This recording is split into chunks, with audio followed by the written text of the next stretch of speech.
মুক্তিযুদ্ধের সর্বাধিনায়ক supreme commander তিনি হয়ে গেলেন মুক্তিযুদ্ধের সহযোগী। এটা বাংলাদেশেই সম্ভব।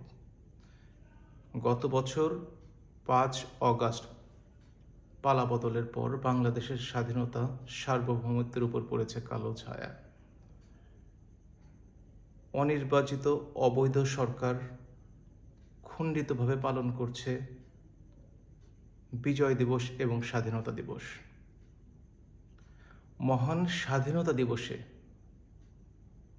সেই সরকারের প্রধান উপদেষ্টা সঙ্গী সাথী নিয়ে এমন একটি দেশ ভ্রমণ করতে যাচ্ছেন যে দেশটি স্বাধীনতা যুদ্ধে বাংলাদেশের প্রকাশ্যে বিরোধিতা করেছে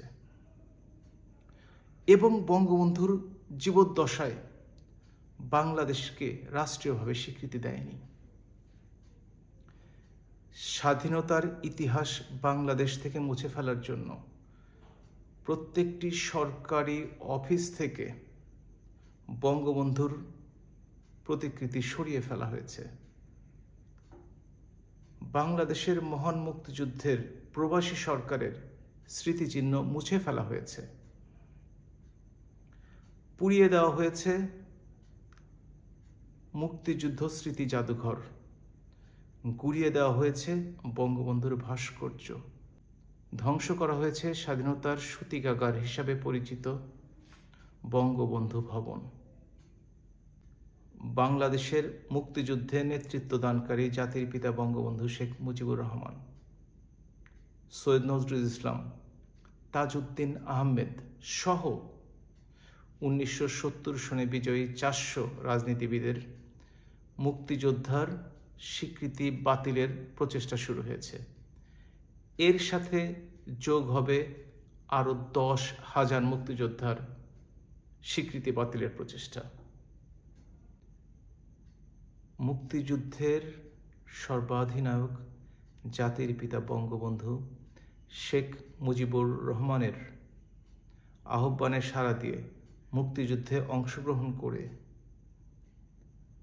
বীর প্রতীক খেতাবপ্রাপ্ত একজন মুক্তিযোদ্ধা, যিনি পরবর্তীতে হাটহাজারীকোটায় সরকারি উপদেষ্টা হিসেবে নিয়োগ প্রাপ্তির পর রাজনীতিবিদ, খেলোয়াড়, সাংস্কৃতিক কর্মী, সরকারি কর্মকর্তা সকলকেই মুক্তিযুদ্ধের সহযোগী বানিয়ে মুক্তিযুদ্ধের ইতিহাসকে সুনির্দিষ্ট করতে চেয়েছেন। তার এই উদ্যোগের মাধ্যমে পরিকল্পিতভাবে মুক্তিযোদ্ধাদের অসম্মানিত করা হয়েছে। এর মাধ্যমে তিনি স্বাধীনতা বিরোধীদের সন্তুষ্টি অর্জন করলেও কোটি কোটি মুক্তিযুদ্ধের পক্ষের শক্তির ঘৃণার পাত্রে পরিণত হয়েছেন। আইন বদল করে স্বাধীনতার ইতিহাস পরিবর্তন করা যায় না। মহান স্বাধীনতা দিবসের প্রাক্কালে শ্রদ্ধার সাথে স্মরণ করি সকল বীর মুক্তিযোদ্ধাদের, যারা তাদের সর্বোচ্চ ত্যাগের বিনিময়ে আমাদেরকে স্বাধীন বাংলাদেশের নাগরিক হিসেবে পরিচিতি দিয়েছেন। সকলকে জানাই মহান স্বাধীনতা দিবসের শুভেচ্ছা।